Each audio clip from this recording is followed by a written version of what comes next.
Nasabi naman po niya dati, kaso nung na-mention niya po ulit, parang doon na po ako parang nagkaroon ng fear. Na? Na yun po, yung LDR po kami. Baka hindi ko po kayanin. Bakit hindi mo kayang LDR?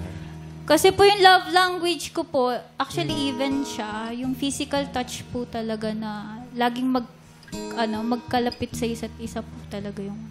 I see. So, nung natakot ka, dahil feeling mo hindi mo kakayanin yung LDR, lumayo ka na lang. Ginosting mo. Yes. Kasi bang ironic, ang kinakatakot mong magkalayo kayo. Kaya ang ginawa mo, lumayo ka. Inunahan mo eh. Parang Ang love language mo, physical touch. Pero ang ginawa mo, nawala lumayo ka. ka. Baka nagulo yung isip mo. Why didn't you try? At least try. O, pinag-usapan niyo ba yun? Anong mangyayari? Na-address ba sa inyo yung issue, AJ? Hindi. Parang hindi niya po na masyadong nabanggit. Yung tungkol doon. Basta nawala na lang siya. Oh, nung pagkasabi ko po kasi ng parang sasampa na ako ulit, parang naging cold po siya, tapos parang nagbago po siya yung pagkikipag-usap niya sa akin. Pinigilan ka ba niya na wag nang sumampa ng barko? Hindi naman parang decision ko.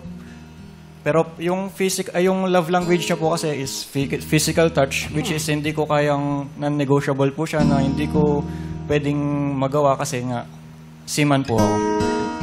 Pero kung pinigilan ka ba niya, hindi ka tutuloy? Kung pinigilan niya po ako, siguro tutuloy pa rin po ako kasi yung ginagawa para sa future din po talaga. Yun. Galing.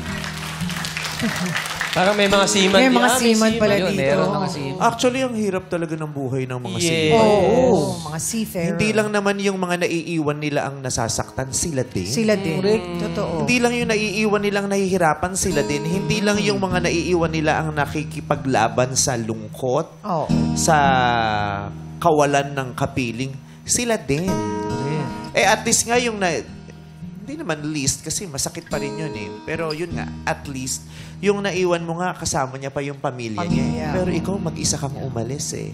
Pero nilulunok mo yun dahil nasa harapan mo yung pagsubok na sinong maglalagay ng pagkain sa lamesa? Totoo. Paano yung gamot pag na may nagkasakit? Paano yung mag-aaral? Paano ang buhay? Hindi naman puro love, hindi naman puro physical touch, hindi naman puro, 'di ba? Yeah. May kalam na sikmura. May sikmurang kumakalam na sa puntong 'yon, mas pakiwari nila ay mas mahalagang masolusyonan tong pagkalam ng sikmura kaysa dun sa kawalan ng katabi sa gabi, kawalan ng mayayakap. Mahalaga yun yung katabi sa gabi at mayayakap, mahalaga yun. Pero madami sa atin nilulunok yun para unahin yung pangangailangan na mapunan yung sikmurang kumakalam. Sacrifice. Mahirap talaga. Kaya, saludo sa mga nagtitiis. Yeah. True. At saludo rin sa mga nakakaunawa ng pagtitiis. Correct. Diba?